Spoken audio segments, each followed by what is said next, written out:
A ver qué sale. Aquí. Ya.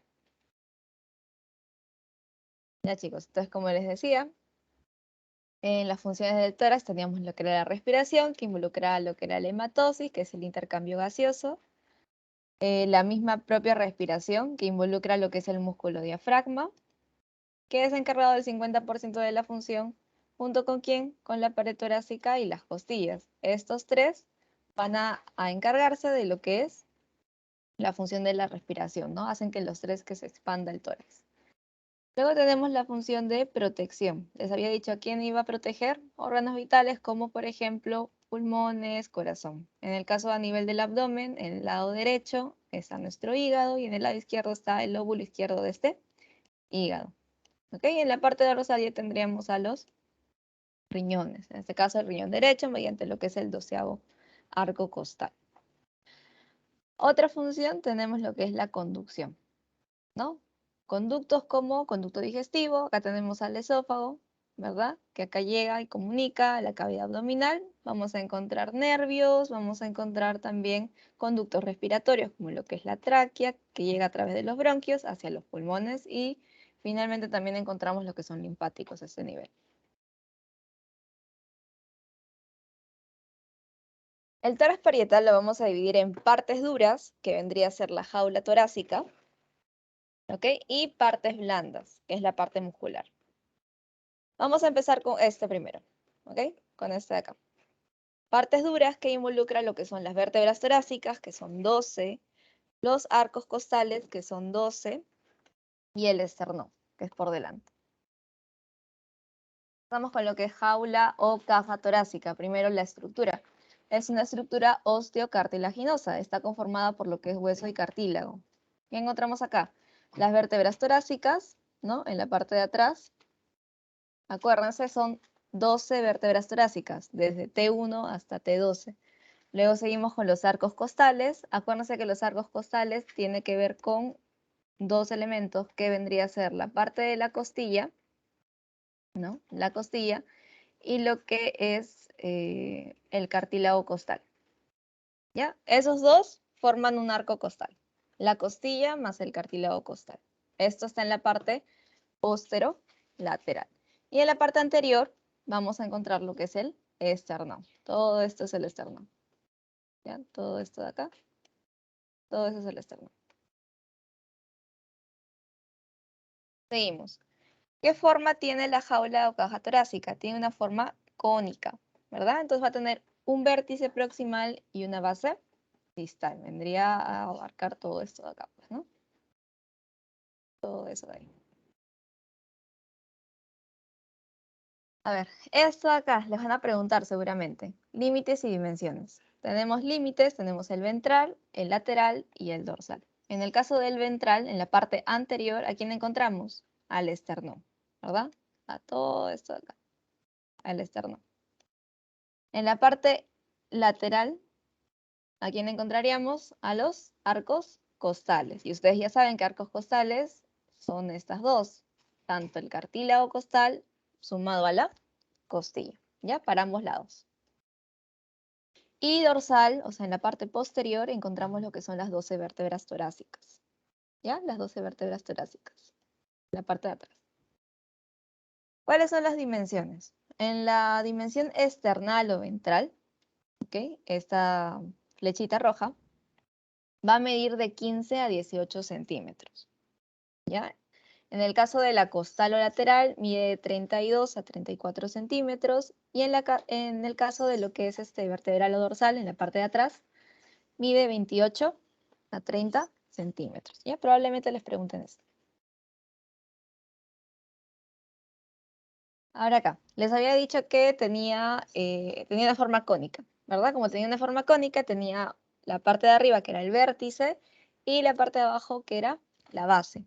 En este caso, el vértice, si ustedes se dan cuenta, tiene un orificio torácico superior, ¿ya? Que vendría a ser todo esto de acá, ¿no? El orificio torácico superior. Entonces, ese orificio torácico superior tiene límites. ¿Por dónde va a empezar? Desde acá, pues, ¿no? desde lo que es el borde superior del borde yugular del manubrio external, o en la escotadura yugular también se le conoce, ¿no? Escotadura yugular, se va a continuar por ambos lados del primer arco costal, ¿verdad? Por ambos lados del primer arco costal, y termina ¿a qué nivel? A nivel de la vértebra T1, ¿ya? T1. Entonces va así. Esos son sus límites. ¿Cuáles son sus diámetros? Antero-posterior, desde la parte de adelante hacia la parte de atrás, mide de 5 a 8 centímetros. Y el diámetro transverso, de lado a lado, mide de 10 a 12 centímetros. ¿Ok? ¿Todo claro hasta acá? Sí, ¿verdad? Entonces, si hay orificio torácico superior, hay un orificio torácico inferior. ¿Ya? ¿Cuáles van a ser los límites de este? Tenemos lo que es el vértice del apéndice sifoides. ¿Cuál es el apéndice sifoides? Este cachito de acá. ¿Ya? Este de acá. Su vértice. Empieza de acá. Vértice del apéndice sifoides, luego se va a continuar a cada lado del séptimo arco, ¿no? Del séptimo arco costal. Y si ustedes se dan cuenta, del séptimo arco costal se va a continuar el octavo, el noveno y el décimo, ¿ya? Sigue todo ese camino. Octavo, noveno, décimo, que están conectados al séptimo arco costal mediante un cartílago en común.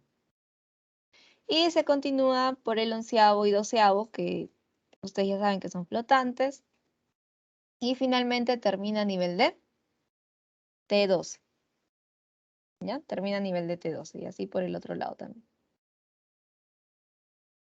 ¿Qué diámetro va a tener acá? En el caso del diámetro antero-posterior, que va desde el apéndice sifoides hasta la vértebra T12, mide de 12 a 15 centímetros. Y de lado a lado del diámetro transverso mide de 28 a 30 centímetros.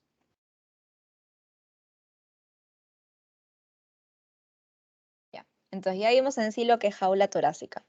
Y ahora vamos a ver lo que son vértebras torácicas, arcos costales y externos. A ver, chicos, este tema de vértebras torácicas lo van a volver a ver en neuroanatomía. Ya, así que si ustedes ya se lo aprenden acá, va a ser más fácil aprendérselo ya al siguiente ciclo que ustedes pasen. Ya, porque en sí las vértebras van a tener la misma estructura, solamente que dependiendo si es cervical, torácica, lumbar, van a cambiar algunas características nada más. ¿Ya? Pero en este caso nos vamos a enfocar en lo que son vértebras torácicas. ¿Ya? Nos importa nada más lo que son las vértebras torácicas. Entonces, ¿cómo ustedes van a estudiar a las vértebras torácicas? Las van a dividir en tres, ¿ya? En tres. ¿En cuáles? En un cuerpo, que vendría a ser este de aquí, ¿sí? Un cuerpo, todo esto de acá, la parte de atrás. El arco neural, ¿ya? El arco neural que está conformado por lo que es masas laterales, ¿ya? Masas laterales y la apófisis espinosa. ¿Cuál es la apófisis espinosa? Esta de acá. ¿Cuáles son las masas laterales? Todo esto de acá. ¿Ya? Todo esto son las masas laterales. ¿Y cuál es la tercera estructura? El agujero vertebral. ¿Ya? El agujero vertebral. Entonces, ¿qué van a decir ustedes? Ah, la vértebra torácica se va a dividir en un cuerpo vertebral, en un arco neural y en un agujero vertebral. ¿Ya? Se dividen esas tres. A partir de ahí van a empezar a desglosarse. ¿Qué hay en el cuerpo? En el caso de las vértebras torácicas. Van a existir unas hemicarillas articulares, ¿ya? Hacia la parte lateral de cada cuerpo vertebral hay una hemicarilla articular. Pero ojo, solamente van a ver estas hemicarillas articulares a nivel de T2 a T9, ¿ok? De T2 a T9. Nada más existen estas hemicarillas articulares. ¿Por qué? Porque hay vértebras que tienen carillas completas, ¿ya? ¿Cuáles son las que tienen carillas completas? Ojo, no los vayan acá a confundir. T1, T10, T11 y T12. Estas de acá tienen carillas completas, ¿ya? No tienen hemicarillas. Entonces, ¿para qué sirven estas hemicarillas articulares? Básicamente es para articularse con lo que es la cabeza costal. ¿Ya? Con la cabeza costal. ¿Qué es cabeza costal, Marife? La cabeza de la costilla, pues, ¿no? La cabeza de la costilla. Ya. A ver, ¿qué más? Seguimos. En el arco neural les dije que estaba dividido en lo que eran masas laterales y apófisis espinosa, ¿verdad? Masas laterales y apófisis espinosa. Esta era la apófisis espinosa, que en el caso de las vértebras torácicas es oblicua, ¿no? Son largas. Y en el caso de, hablando respecto a las masas laterales, vamos a encontrar 4 estructuras. Apófisis transversa, apófisis articulares, el pedículo y las láminas. ¿Ok? ¿Cuál vendría a ser la apófisis transversa? Estos cachitos de acá. Voy a coger otro color, no se nota. Estos cachitos de acá. A cada lado. Una apófisis transversa. ¿Ok? En esa apófisis transversa, la vértebra torácica tiene la característica de que va a presentar una carilla articular. En esa carilla articular sirve para lo que es la articulación costo-transversa. Ahí se inserta también la costilla. ¿Ya? Luego vamos a ver más o menos cómo es la articulación de estas dos, porque capaz le van a preguntar por la articulación costo vertebral y la articulación costo transversa. Eso lo vemos más adelante. Luego tenemos lo que son las apófisis articulares. Son en número de 4, ¿ya? Como estamos en una vista superior no se ve, pero estas son las superiores. No se ven las inferiores claramente porque no tenemos una vista inferior. Pero son 4, o sea, son en número de 4. 2 superiores y 2 inferiores. ¿Para qué van a servir? Para articularse una vértebra con otra. Y esas articulaciones se llaman articulaciones interapofisiarias. ¿Ya? Interapofisiarias. Acuérdense que en el caso de las vértebras torácicas, las apófisis articulares tienen un eje oblicuo. ¿Ya? Un eje oblicuo. ¿Qué más? Tenemos lo que es el pedículo. ¿Ya? El pedículo, que vendría a ser este de acá. ¿El pedículo para qué me va a servir? Lo único que hace, o su única función, va a ser comunicar el cuerpo vertebral, que es este de acá, con lo que son las masas laterales. ¿Ya? Si les preguntan, ¿qué une el pedículo? Une cuerpo vertebral con masas laterales.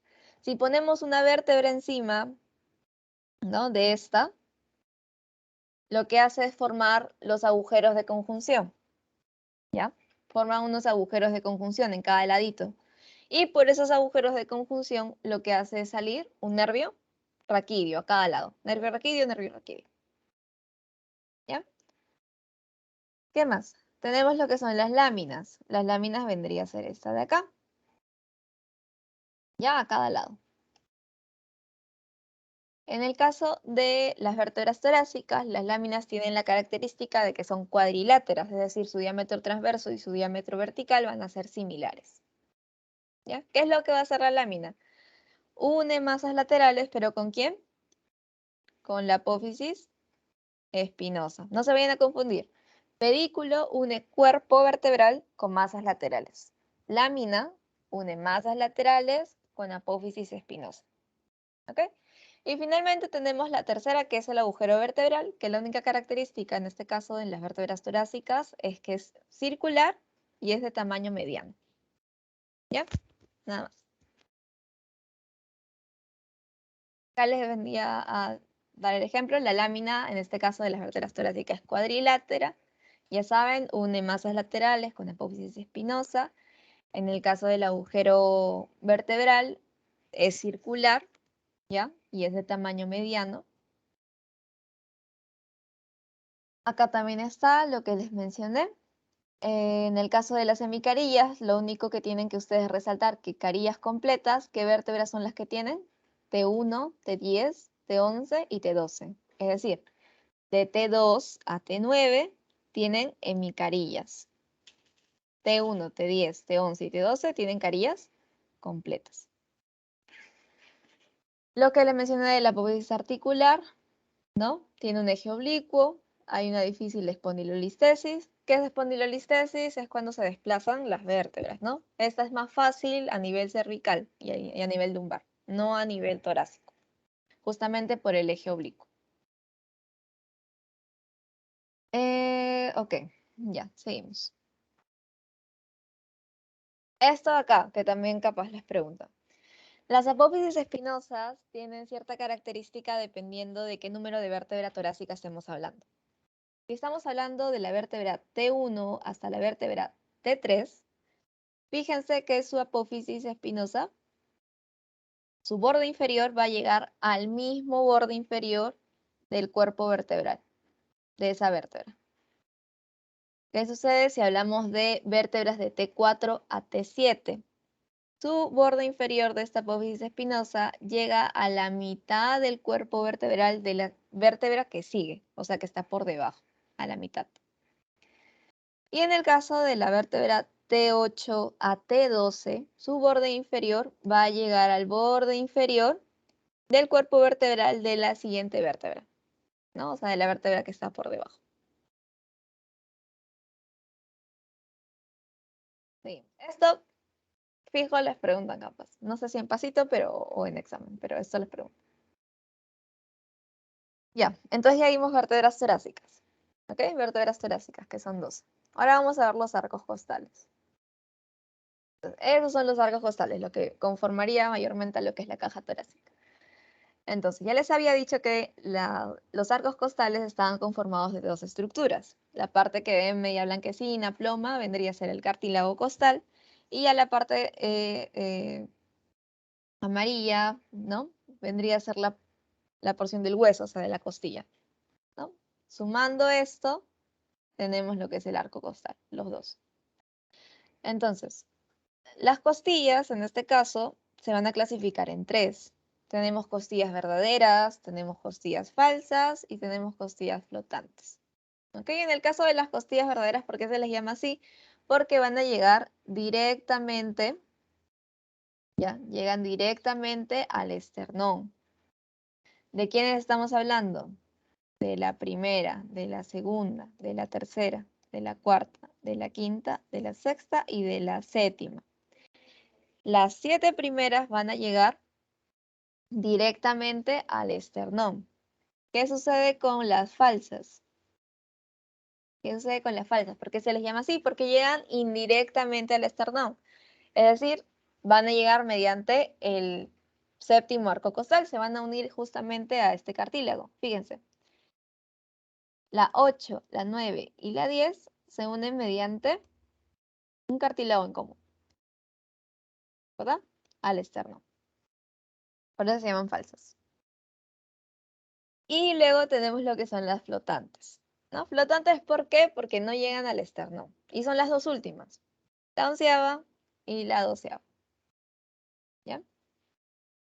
Esas de acá.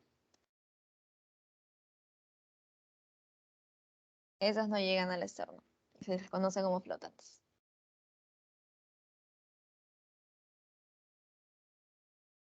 Ya.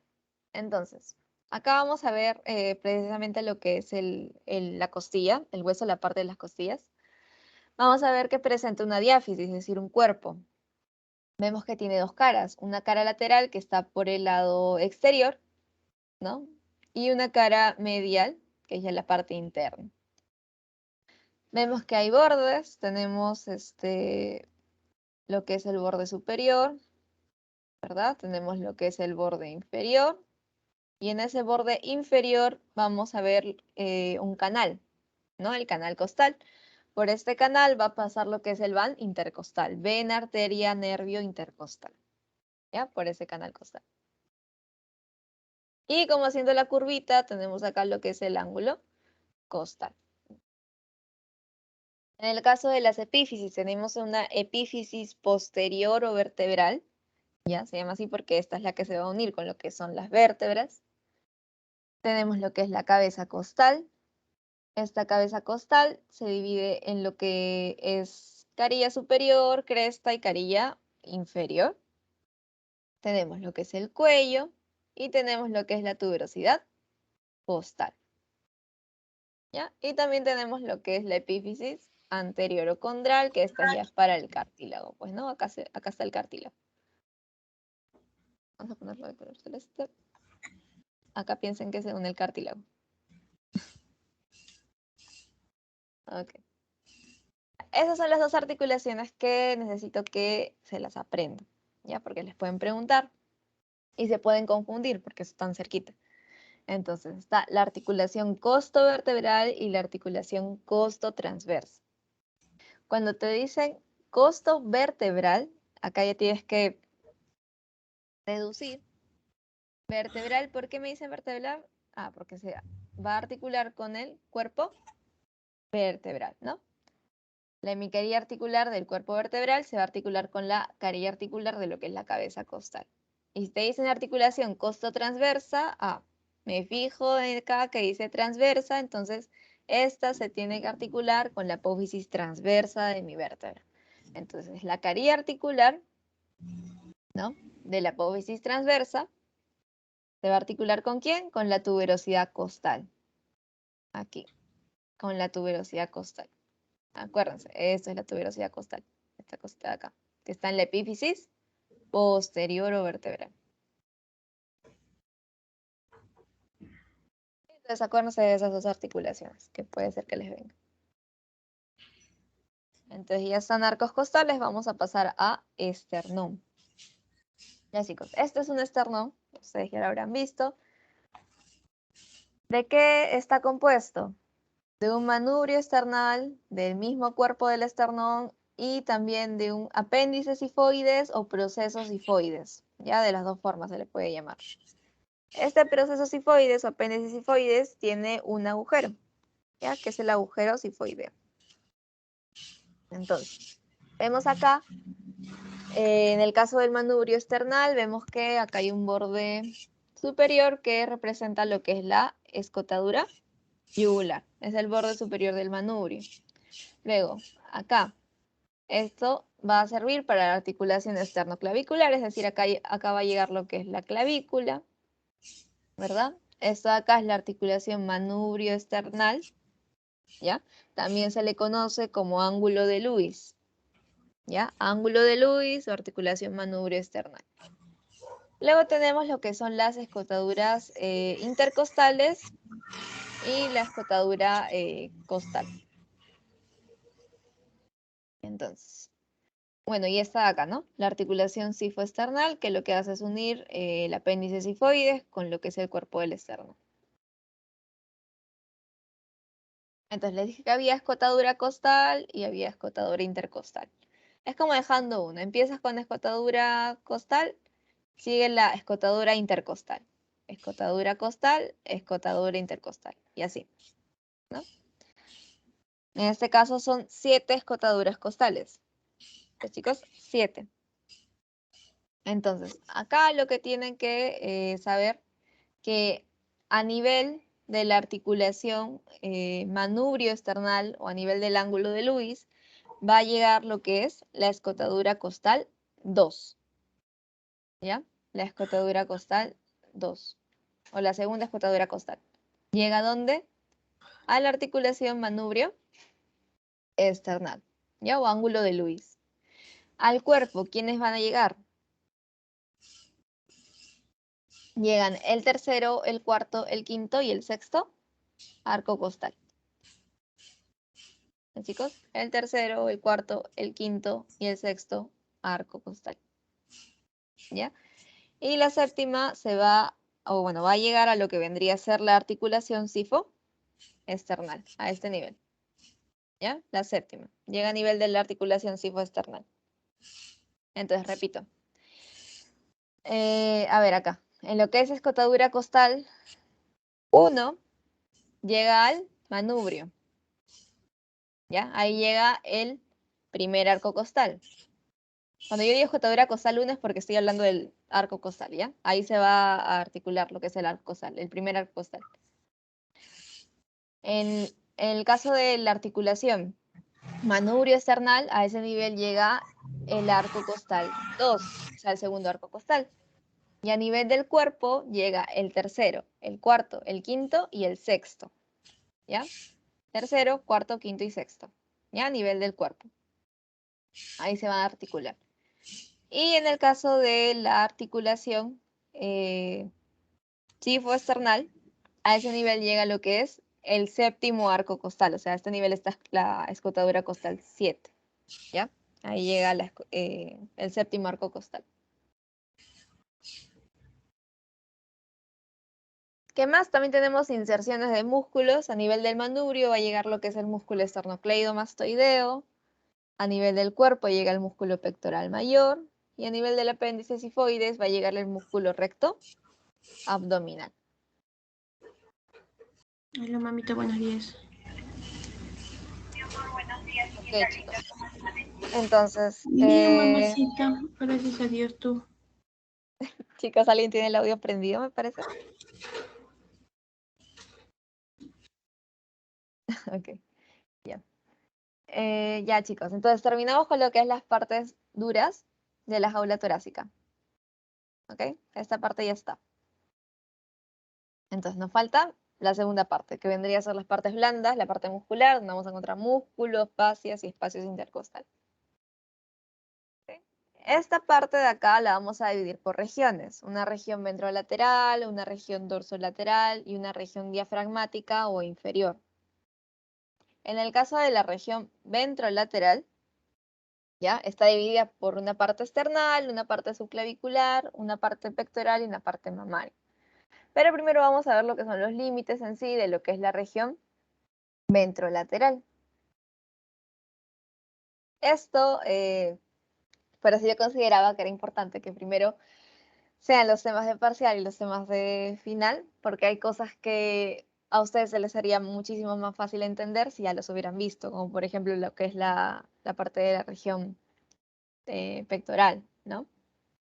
Pero bueno, ya van con esto, ya también van a aprender en la primera parte de parcial, ¿no? Lo que vendría a corresponder a parcial. A ver, en esta parte tenemos límites, ¿verdad? Tenemos un límite medial que es la línea media external, ya esto de acá, línea media external. Tenemos un límite lateral que es la línea media axilar, ¿ya? Línea media axilar. Límite proximal que vendría a ser un plano que pasa por lo que es el reborde clavicular, ¿no? La clavícula. Y un límite distal que es un plano que va a pasar por la décima costal. ¿Ya? El décimo arco costal.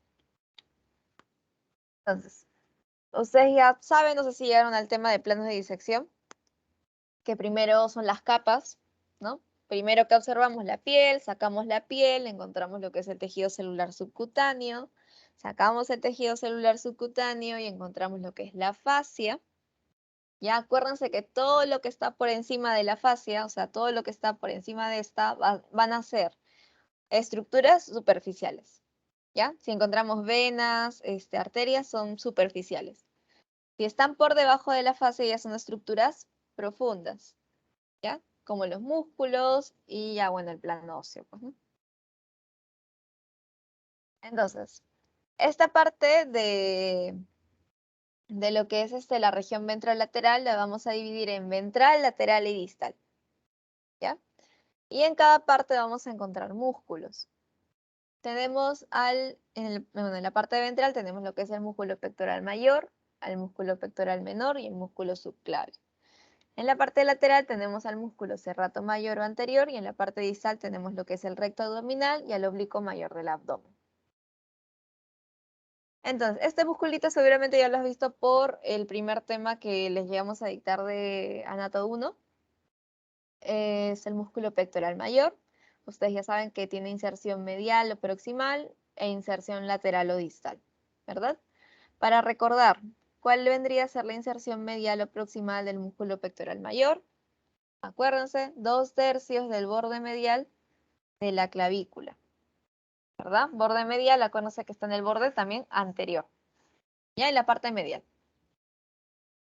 Borde anterior, 2/3 en su parte medial de la clavícula.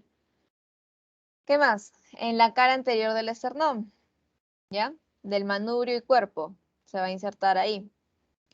En la cara anterior de los primeros 6 arcos costales, ¿ya? Sus fibras llegan ahí. Distalmente, en el húmero, donde se insertaba en el labio lateral de la corredera bicipital, ¿verdad? En el labio lateral de la corredera bicipital. En el caso del pectoral menor, también ya habíamos visto ese músculo. Su inserción proximal era en el borde anterior de lo que es la apófisis coracoides, ¿verdad? Esto se encontraba en el ángulo superolateral de la escápula. Y la inserción lateral vendría a estar en la cara anterior del tercero, cuarto y quinto arco costal.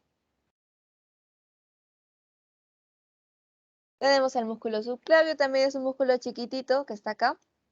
Su inserción proximal donde vendría a ser en la cara inferior de la clavícula. ¿Se acuerdan? En la cara inferior había un canal o surco subclavio, ahí se inserta. Y inserción lateral vendría a ser en la cara superior de la primera costilla. Ojo acá, que solamente la primera costilla vamos a decir que tiene cara superior e inferior, porque yo les he dicho que los demás tienen cara anterior y posterior.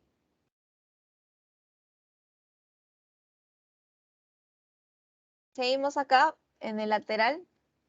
Ese musculito de acá lo habían visto, pero no habían visto lo que era la inserción, me parece. En el caso de la inserción medial, vamos que se inserta lo que es el labio anterior del borde medial de la escápula. ¿Ya? Labio anterior del borde medial. Y lateralmente, estos son como un serruchito, pues no tiene digitaciones. O sea, está así, va así.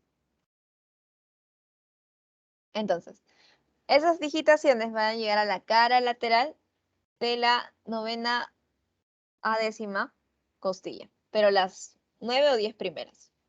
¿Ya? En algunos pueden ser que sean 9 digitaciones y en otros pueden ser que sean 10 digitaciones. Pero está entre ese rango, 9 o 10 primeras costillas. ¿Cuál va a ser la función? En el caso de los fascículos proximales, y bueno, acá me confundí, me parece esto, bórrenlo. En el caso de los fascículos proximales, lo que hacen es elevar las costillas. Quien lo inerva, recibe el mismo nombre, es un nervio serrato mayor.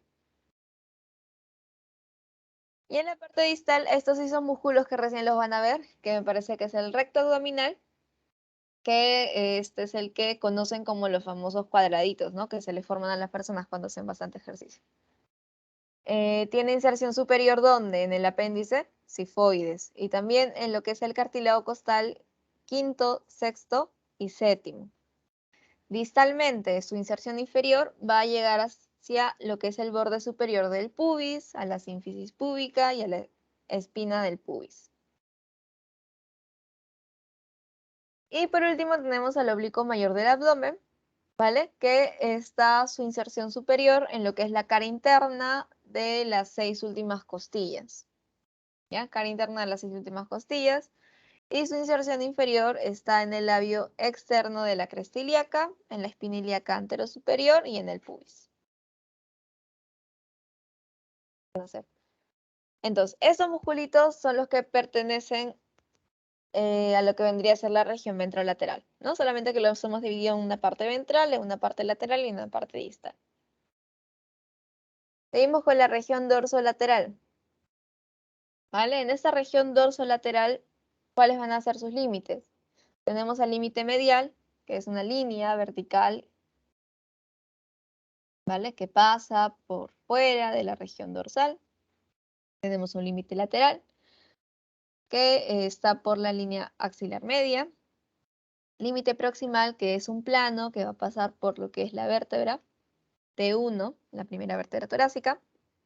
Y límite distal, que es un plano que pasa por la vértebra T12, ¿ya? La 12ª vértebra torácica.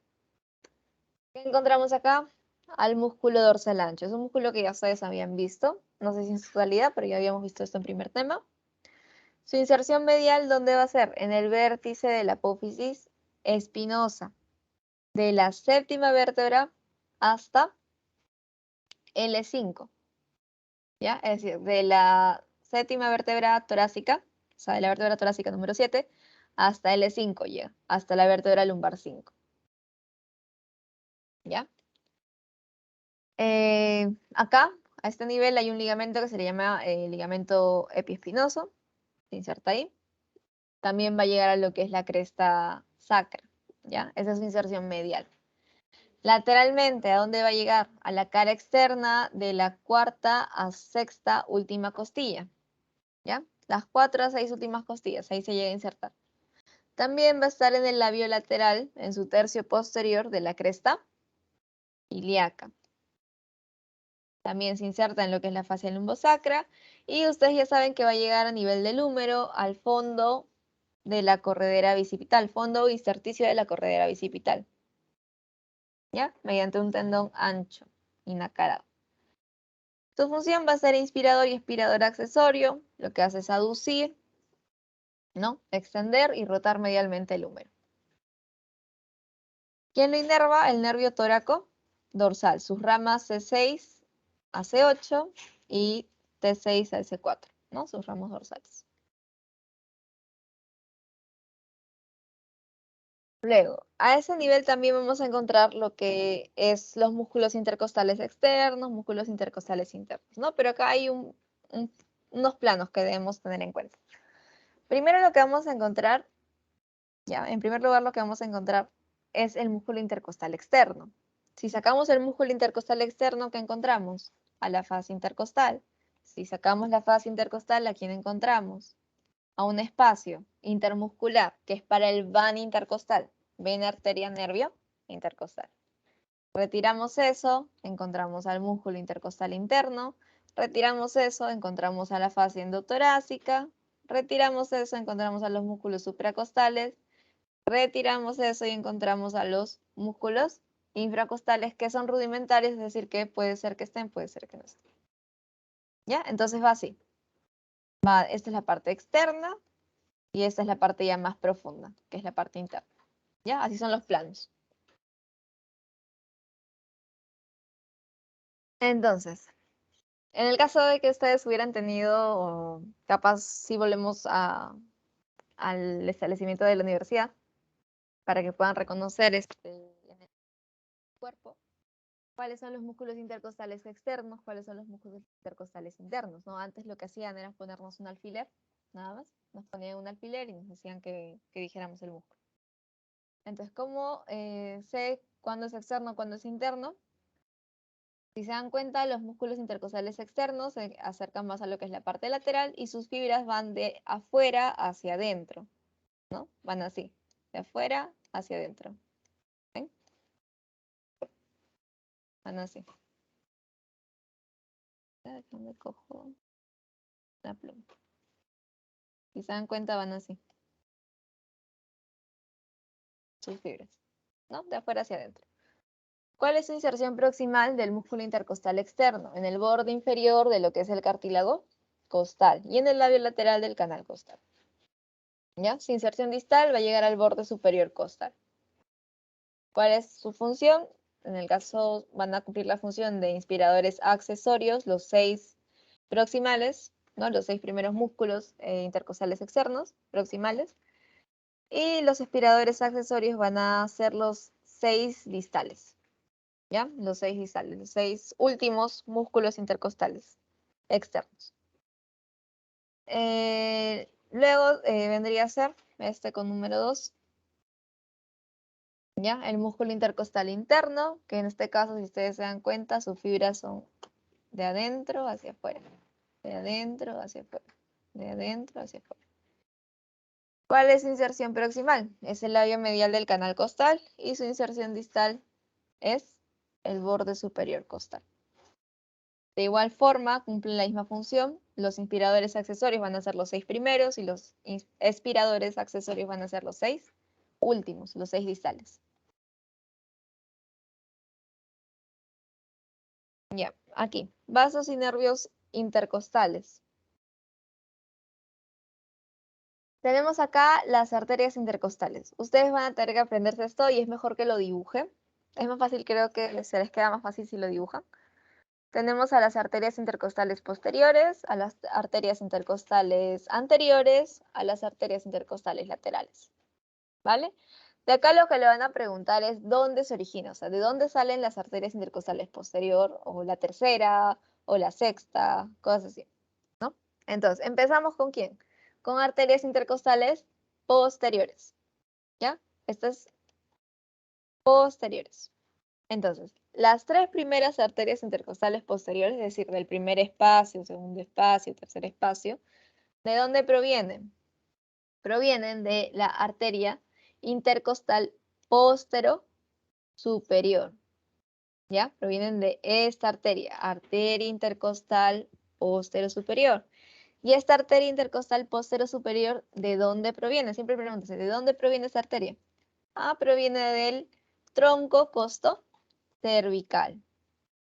¿Ya? Proviene del tronco costo cervical. Y este tronco costo cervical que encontramos acá, ¿de dónde proviene? Proviene de la arteria subclavia. Entonces, va así. Acuérdense. Las tres primeras arterias intercostales posteriores provienen de lo que es la arteria intercostal postero superior. La arteria intercostal postero superior, ¿de dónde proviene? Del tronco costo cervical. Y el tronco costo cervical, ¿de dónde proviene? De la arteria subclavia. ¿Ya? Eso es todo lo que hacen. Pero si les preguntan el origen, vendría a ser este, pues, ¿no? De la arteria intercostal postero superior. De las tres primeras, acuérdense. Luego, de la cuarta a la doceava. En el caso de la cuarta hasta la onceava, porque la doceava siempre va a recibir el nombre de subcostal, tenemos a las arterias intercostales posteriores del cuarto al onceavo espacio. Estas directamente van a salir de lo que es la aorta, pues, ¿no? La aorta. En este caso estamos hablando de la aorta descendente a nivel torácico. ¿Ya? De la aorta, salen de la aorta. Y también, en la doceava también sale de la aorta, ¿no? De la aorta descendente.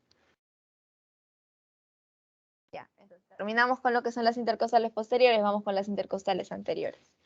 En las intercostales anteriores vamos a tener 6, ¿no? Del primero al sexto espacio. ¿De dónde van a salir las intercostales anteriores? ¿Cuál es su origen?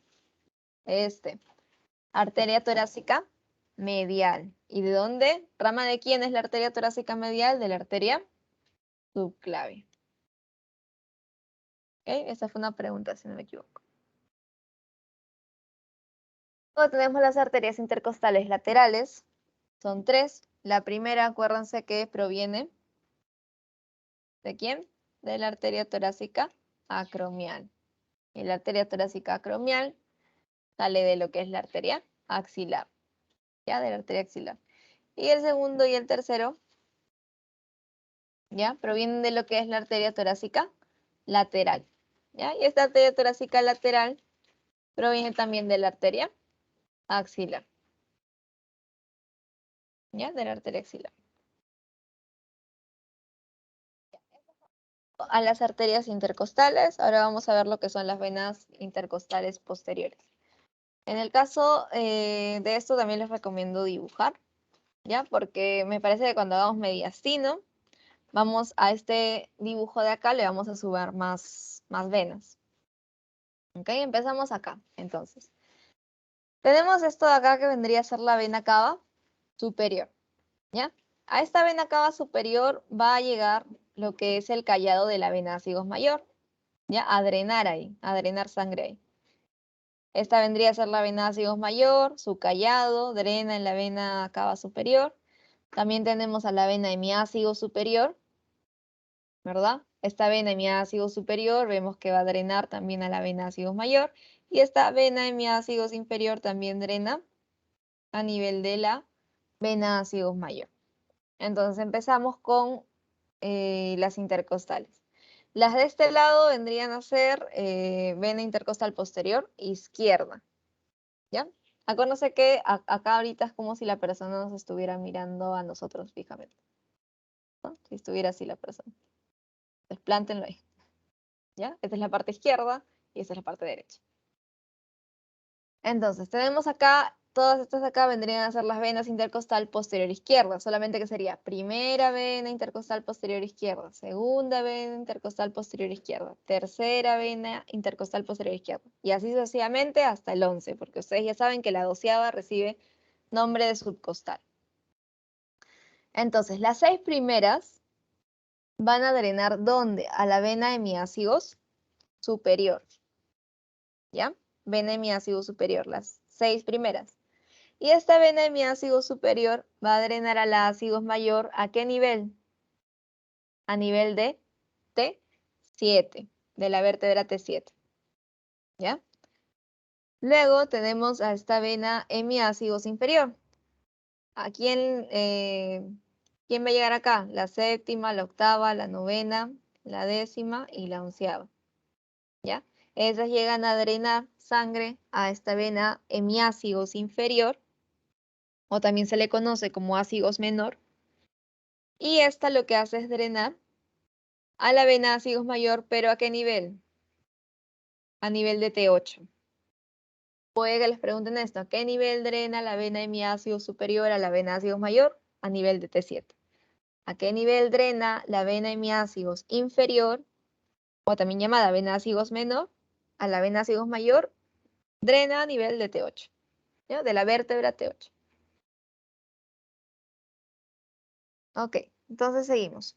Ya está la parte de lo que es vena intercostal posterior izquierda, pasémonos a lo que es la vena intercostal posterior derecha. Las tres primeras, fíjense, primero van a drenar a lo que es el tronco venoso intercostal superior derecho. Este tronco venoso intercostal superior derecho recibe el drenaje de estas tres primeras venas y va a drenar al callado de la vena ácigos mayor. Y este callado de la vena ácigos mayor drena finalmente la sangre a la vena cava superior. ¿Ok? Luego tenemos lo que es la cuarta a la onceava vena intercostal posterior derecha, ¿no? ¿A qué nivel drena? A nivel de la vena ácigos mayor. Acá sí no hay especificación. Esta es drena a nivel de la vena ácigos mayor. Y esta finalmente lo que hacen es dirigirse al callado de la vena ácigos mayor y drenar en la vena cava superior. ¿Ok? Les recomiendo por eso dibujar. Se les quedan, bueno, a mí se me queda más dibujando, estas partes de acá al menos. Así que les recomiendo eso por ese lado. Entonces, seguimos con estas venas intercostales. Estas eran las posteriores, ¿ya? Seguimos con las venas intercostales anteriores. Estas venas intercostales anteriores, que está la vena torácica medial a este nivel. Es decir, las 6 primeras venas intercostales anteriores, bueno, de la primera al sexto espacio, lo que hacen es drenar en la vena torácica medial. Y esta vena torácica medial va a drenar en lo que es la vena subclavia. ¿Ya? Acuérdense que esta vena torácica medial está a cada lado de los bordes laterales del esternón. ¿Ya? A cada lado de los bordes laterales del esternón. Y por último, lo que son las venas intercostales laterales. Son 3. Si se dan cuenta, se repite el mismo número que las arterias, porque cada venita va a acompañar una arteria. Tenemos acá la vena torácica acromial, que va a ser la que va a recibir a la primera vena intercostal lateral. Y drena en la axilar, pues, ¿no? Y en el caso de la segunda y la tercera vena intercostal lateral, van a llegar a nivel de lo que es la vena torácica lateral. Y drena también a la vena axilar.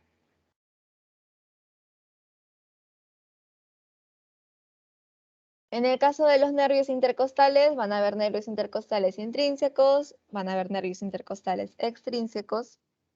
¿Ok? En el caso de los intrínsecos, están relacionados a la región torácica de lo que es del primero al sexto espacio. Y los extrínsecos se van a relacionar a lo que es del séptimo al 12º espacio. Pero el 12º, acuérdense que siempre recibe nombre de subcostal. Entonces, ya terminamos con esa parte, vamos con la región diafragmática o inferior. Entonces, en este caso encontramos lo que es el diafragma tóraco-abdominal, ¿no? Tenemos acá la porción facial o centrofrénico. Vamos a ver que se va a dividir en foliolos. Tenemos lo que es el foliolo anterior, tenemos al foliolo derecho, al foliolo izquierdo. Ya, esta era la porción facial. En el caso de la porción muscular, tenemos lo que son los fascículos externales, que va a llegar hasta el apéndice sifoides. Tenemos a los fascículos condrocostales, ¿no? Porque llega a nivel de los 6 últimos cartílagos y costillas. Y en el caso de los fascículos lumbares, tenemos estos de acá, ¿verdad? Tenemos acá lo que son segmento medial y segmento lateral. En el caso del segmento medial, vamos a ver un pilar. Se le conoce como pilar derecho, este de aquí, si se fijan. Esto de acá. ¿Ya? Pilar derecho. Donde se inserta en la cara ventral de L1, L2 y L3. ¿Ya? Vamos a poner acá. L1, L2 y L3. ¿Ya? Se inserta en la cara ventral de esas tres primeras. Es el más largo, si se dan cuenta, es el pilar. El pilar derecho es más largo que el pilar izquierdo. En el caso del pilar izquierdo, se inserta en la cara ventral solamente de L1 y de L2. Ambos van a tener lo que son pilares accesorios, ya que son unos chiquititos que están al costado. Un pilar accesorio. ¿Qué más observamos en esta imagen? Esto de acá es un orificio esofágico.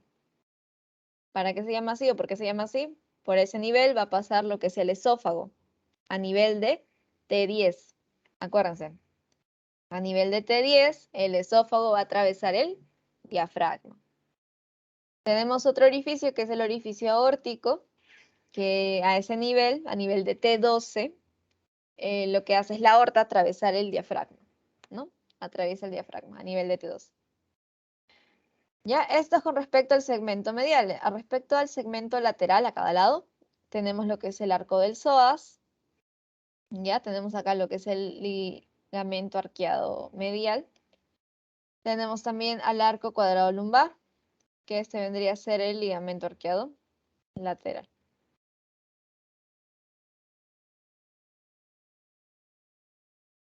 Esto de acá que les pueden preguntar, los orificios diafragmáticos se dividen en dos orificios diafragmáticos principales y orificios diafragmáticos accesorios, ¿verdad? En el caso del orificio diafragmático principal, ¿a quién tenemos? Al orificio aórtico, ¿verdad? Al orificio aórtico. Que tenemos acá el conducto torácico, a la vena ácigos mayor, que está a la derecha, vena ácigos menor, que está a la izquierda. Tenemos el orificio esofágico, ¿no? El esófago atraviesa a ese nivel. Tenemos el nervio vago derecho. Acuérdense que el nervio vago derecho está posterior al esófago, está por la parte de atrás, que es este. Y el nervio vago izquierdo está en la parte anterior. Ahora van a preguntarme, Marifé, ¿cómo sé si estamos, cuál es la parte anterior, cuál es la parte posterior? Seguían de esto, ¿no? De la columna. Su columna, ¿por qué parte está? En la parte de atrás, ¿verdad? Entonces, esta es la parte de atrás. Y esta vendría a ser la parte de adelante. ¿Ya? La parte ventral. También tenemos este de aquí, que vendría a ser el orificio vena cava inferior. Entonces, acuérdense, son tres. Orificio aórtico, orificio esofágico y orificio vena cava inferior. Esos son los principales. Luego tenemos lo que son los orificios diafragmáticos accesorios. Tenemos al orificio para la arteria epigástrica superior, también llamada LARRE, ¿ya? Que está a ese nivel. Tenemos lo que son los orificios para las venas cava-ácigos, para la vena renoácigos. ¿Okay? Tenemos también el orificio de los nervios esplácnicos, que está entre lo que vendría a ser el arco del psoas y el pilar, derecho e izquierdo, respectivamente en cada lado, ¿no? Si se dan cuenta esto de amarillito, eso vendrían a ser los esplácnicos. ¿Ya? Y esos vendrían a ser los tres que faltan, los tres accesorios que faltan. Y ya, chicos. Esto vendría a ser todo el tema de lo que es caja torácica. Voy a mantener esto de acá. Voy a cerrar la grabación.